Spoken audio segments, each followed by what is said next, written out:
Olá, meu amigo e minha amiga, sejam mais uma vez bem-vindos aqui ao nosso canal. Nós sempre falamos, né, que a justiça aí é a última salvação que o segurado tem para tentar aí reverter alguma decisão injusta. A incapacidade total e permanente é um dos benefícios aí que muitas pessoas desejam, querem esse benefício devido a acharem que esse benefício vai ser definitivo.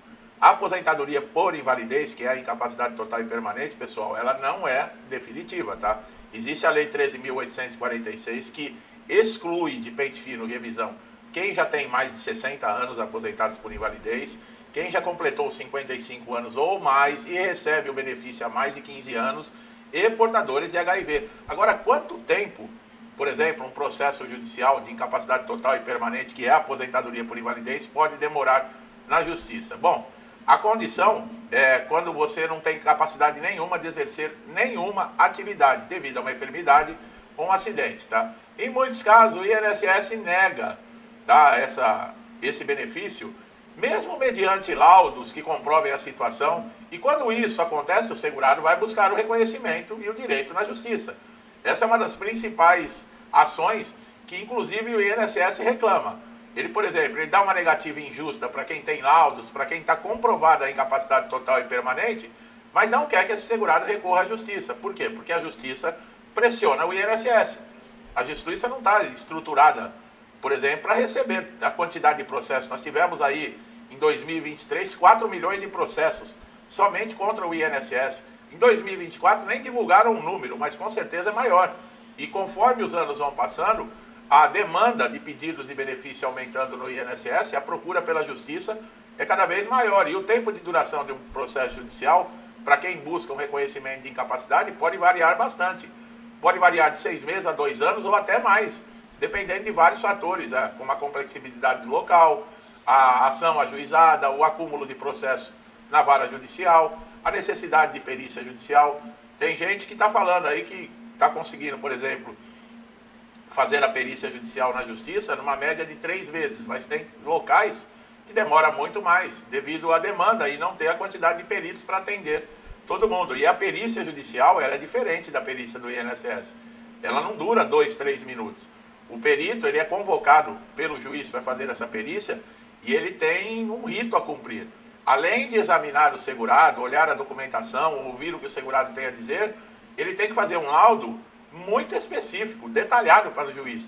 E, além de tudo, eles têm um questionário para ser respondido. Então, um perito judicial não tem como desrespeitar o segurado ou não ter ética, né, em fazer o compromisso que ele escolheu para a vida como profissional e ficar 2, 3 minutos com o segurado na sala sem examinar, sem olhar na cara, sem perguntar nada, sem ler a documentação, ignorando muitas vezes pareceres de especialistas que acompanham o segurado já dentro desse problema e acabam negando o benefício, quer dizer, acabam colocando em risco todo o tratamento que está sendo feito, coloca muitas vezes esse segurado que só tem essa renda em estado de vulnerabilidade, né, no caso aí de não poder muitas vezes nem ter o básico para sustentar a sua família, ainda mais do jeito que nós estamos no país hoje, né? Você entra no mercado, qualquer 2 sacolinhas, 3 sacolinhas que você sai na mão é R$200 que você gasta. Então, nós estamos vivendo esse absurdo. Fazer o quê, né? É aquilo, né? Tem muita gente que escolheu. Eu, graças a Deus, não carrego essa culpa.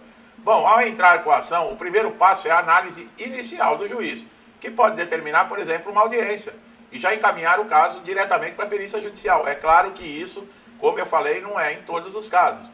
Essa perícia, como nós falamos, ela é um ponto crucial, importantíssimo no processo. Ela é que vai confirmar se o segurado está realmente incapacitado para o trabalho de forma definitiva ou não. Você pode entrar com um pedido de aposentadoria por invalidez e o perito reconhecer que o seu caso é temporário. Ou então que você tem uma sequela definitiva, mas essa sequela permite que você retorne ao trabalho, muitas vezes até a sua função habitual. Mas que você tenha perdido, por exemplo, uma porcentagem da sua capacidade, você pode sair dali com auxílio acidente. Essas possibilidades na justiça. A realização dessa perícia depende do ajuizamento, tá? E o laudo costuma ser bastante detalhado, apesar que o juiz ele não vai, por exemplo, decidir se você tem direito ou não através do laudo. O laudo é um instrumento que dá clareza ao juiz. Existem outros elementos, tanto é que acontece muitas vezes de um segurado ter um laudo judicial desfavorável e o juiz, através dos elementos que estão anexados no processo, ter uma convicção diferente. Aí você me pergunta, mas qual é esses elementos? A documentação, que a gente sempre fala da importância de juntar toda a documentação, de estar atualizada. Quanto mais documentos, relatórios, tratamentos, receituários médicos, tudo que você puder juntar relacionado à sua incapacidade é muito importante. Tem muita gente que fala para mim, mas eu juntei toda essa documentação e o perito do INSS ele não olhou. Não tem problema que o perito do INSS não olhou. O juiz vai olhar, o perito judicial ele vai olhar.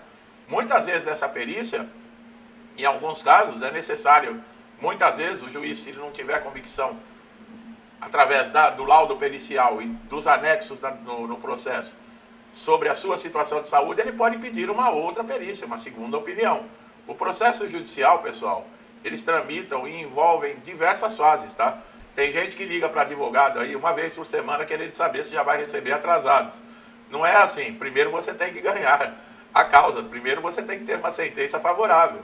Depois do trânsito em julgado, que não tem mais possibilidade de recurso, se a decisão for favorável a você, aí ela entra nos cálculos para saber os valores devidos, desde lá do primeiro pedido, quando foi indeferido. Eu acho engraçado porque tem gente aí que já pensa que simplesmente entrou na justiça já tem direito a receber atrasados. Não funciona assim, pessoal. Você tem que ganhar o processo, tá? Existem casos onde o segurado está numa situação, como eu falei, de vulnerabilidade, casos extremos, de não ter o básico para sustentar a sua família, que durante o processo, que não é rápido, que nem eu falei, pode durar 2 anos ou até mais, dependendo da demanda que está no tribunal, o juiz, muitas vezes, claro que comprovada a situação de vulnerabilidade, ele pode conceder uma tutela antecipada, que é, por exemplo, você começar a receber o benefício antes mesmo da sentença final. Mas é necessário que seja uma situação de urgência, que você esteja realmente passando por aquele risco, inclusive, de não ter alimentos. Nesses casos, tá? Existe jurisprudência também, que evoluindo aí para o reconhecimento de pessoas que estão totalmente e permanentemente incapacitados, principalmente com laudos, com históricos de tratamento, como eu falei. E a justiça, ela está a par do que acontece no INSS. Essas decisões arbitrárias, essas perícias superficiais, a justiça sabe de tudo isso.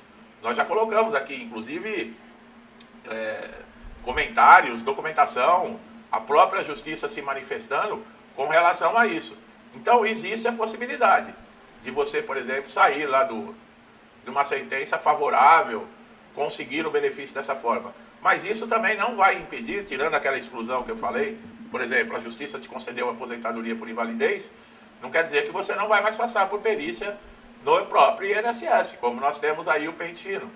E a Lei 8.213, de 1991, ela permite que o INSS, por ser o administrador de benefícios previdenciários, que ele acompanhe os casos para saber se esses segurados que estão recebendo benefício ainda preenchem os requisitos.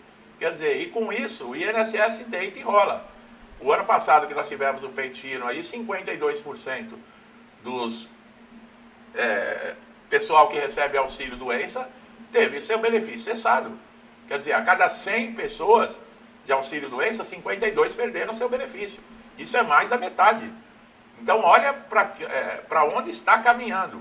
E esse ano, esse pente fino, que não está ainda em todas as agências, não está aquela convocação em massa, devido à greve de peritos que nós estamos tendo em diversos estados aí do país. Mas esse pente fino vai acontecer. E você, se for uma pessoa esperta e está entendendo exatamente o que eu estou falando, o que você vai fazer?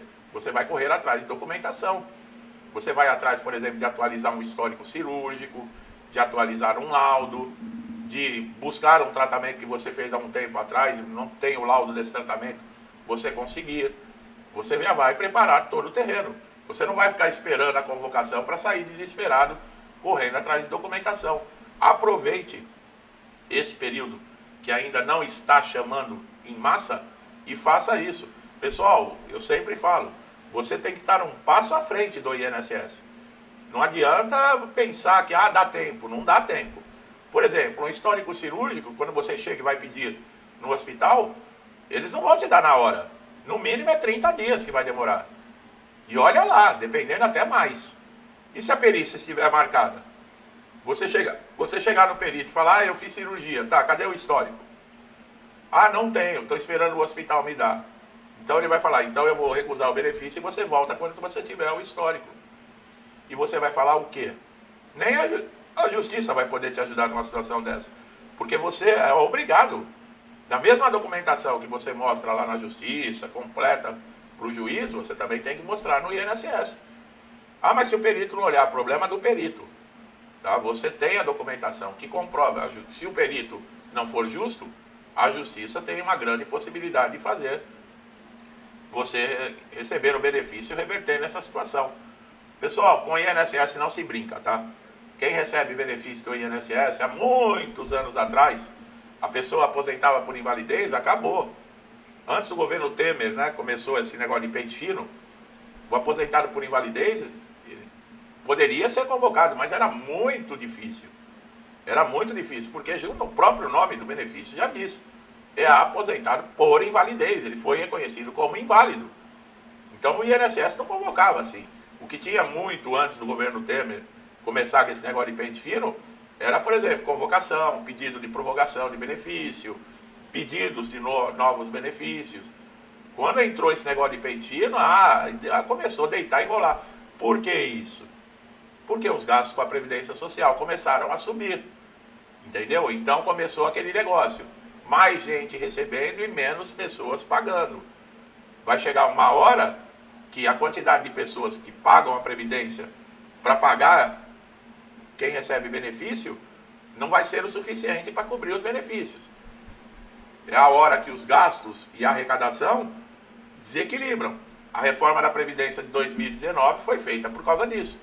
É que nós tivemos aí uma pandemia que ninguém esperava.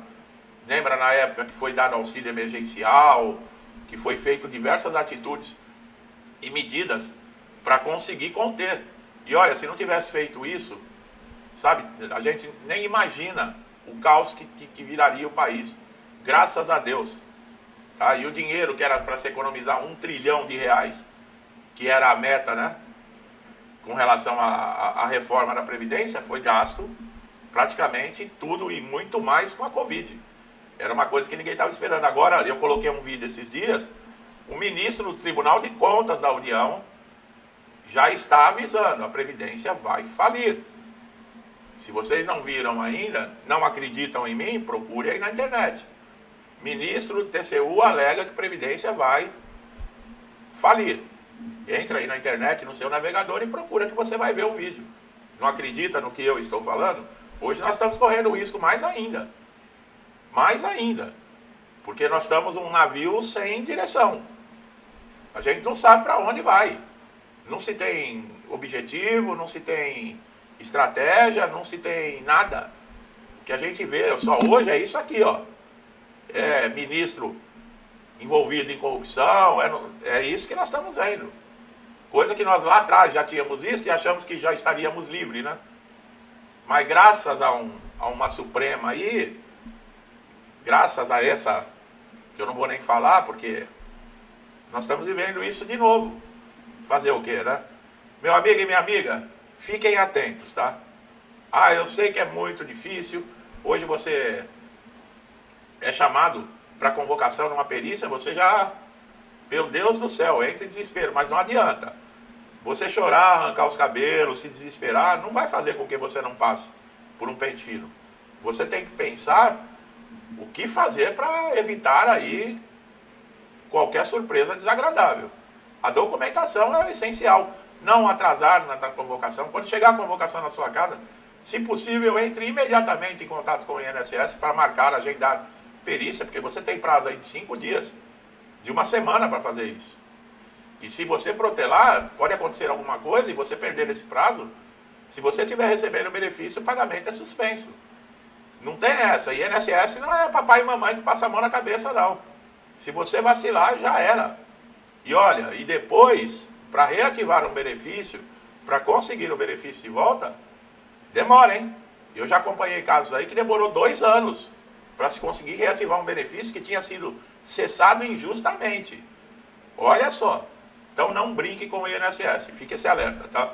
Para você que está chegando a primeira vez aqui no canal, seja muito bem-vindo.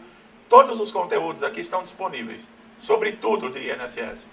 Você que está chegando agora, faça uma pesquisa no canal, adquira conhecimento, entenda o funcionamento do INSS, que é necessário. Se gostou do meu trabalho, não deixe de dar um like, se inscreva no canal, ative o sininho de notificação, porque você é beneficiado com isso. Você vai ter todos os dias conteúdos em primeira mão e vão trazer atualizações, conteúdos relevantes, importantíssimos para você. Meu amigo e minha amiga que sempre me incentivam a estar aqui todos os dias, trazendo esses conteúdos, trabalhando aqui, né? Meu muito obrigado, que Deus abençoe a casa, a vida, a família de vocês, com muita paz, saúde, prosperidade, alegria, com tudo de bom, tá, pessoal? Tudo que eu desejo para mim e para minha família, eu lhes desejo em dobro. Deixo um forte abraço e até os próximos vídeos.